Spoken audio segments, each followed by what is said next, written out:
Presiding অফিসারকে মারধর ও ballot বাক্স ছিনতাইয়ের ঘটনায় চাঁদপুরের কচুয়া উপজেলার সিরাস্তান সরকারি প্রাথমিক বিদ্যালয় কেন্দ্রের ভোট গ্রহণ স্থগিত করা হয়। কোনো কেন্দ্রে নির্বাচনী এজেন্টদের যেতে বাধা দেওয়া হচ্ছে বলে অভিযোগ করেছে বিএনপি সমর্থিত প্রার্থী। আমাদের এই ভোট কেন্দ্রে আমাদের কোনো এজেন্ট যাইতে দিচ্ছে না এবং এজেন্টদেরকে বাইর করে দেওয়া হচ্ছে। ভোটার যারা যাচ্ছে লাইনে তাদেরকে বলা হচ্ছে যে আপনাদের ভোট হয়ে গেছে, আপনারা চলে যান। ফেনীর দাগনভূঞায় অলাতলী প্রাইমারি স্কুল কেন্দ্রে আওয়ামী লীগ ও বিএনপি সমর্থিত প্রার্থীর সমর্থকদের মধ্যে সংঘর্ষে ৫ জন গুলিবিদ্ধ হয়েছে।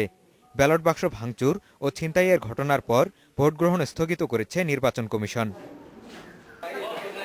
বরিশালের বাবুগঞ্জে আরপি কালিকাপুর কেন্দ্রে জাল ভোট দেওয়ার চেষ্টা করলে ফাঁকা গুলি ছোড়ে পুলিশ। মাধবপাশা হাই স্কুলে প্রায় ১৫০ ব্যালট পেপার বাতিল করেছে ভ্রাম্যমাণ আদালত।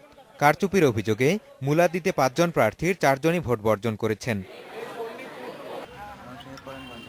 ক্ষমতাসীন দলের সমর্থকদের সঙ্গে বিএনপি সমর্থকদের সংঘর্ষের ঘটনায় ময়মনসিংহের মুক্তাগাছা উপজেলার ২টি ভোট কেন্দ্রের ভোট গ্রহণ স্থগিত করেছে নির্বাচন কমিশন। তাৎক্ষণিকভাবে জানার পরে আমরা সামগ্রিক আইন শৃঙ্খলা পরিস্থিতি যাতে একেবারে সুষ্ঠু হয় এজন্য আমাদের সাথে যে স্ট্রাইক ফোর্স এবং অন্যান্য বাহিনীগুলো নিয়ে আমরা তাৎক্ষণিকভাবে ব্যবস্থা নিয়েছি এবং খুব দ্রুত ব্যবস্থা গ্রহণের মাধ্যমে ১০ থেকে ১৫ মিনিটের মাথায় আবার ভোট গ্রহণ শুরু হয়েছে, সুষ্ঠুভাবে হচ্ছে। জামালপুরের দেওয়ানগঞ্জ উপজেলার বাহাদুরাবাদ সরকারি প্রাথমিক বিদ্যালয় কেন্দ্রে আওয়ামী লীগ ও বিএনপি সমর্থকদের মধ্যে ধাওয়া পাল্টা ধাওয়ার ঘটনায় ১০ জন আহত হয়েছে। পরিস্থিতি নিয়ন্ত্রণে ফাঁকা গুলি ছুড়েছে পুলিশ। চট্টগ্রামের চন্দনাইশে এম এ রহমান সিনিয়র মাদ্রাসা কেন্দ্রে এলডিপি প্রার্থী আব্দুল জব্বার চৌধুরীর গাড়ি ভাঙচুরের ঘটনা ঘটেছে।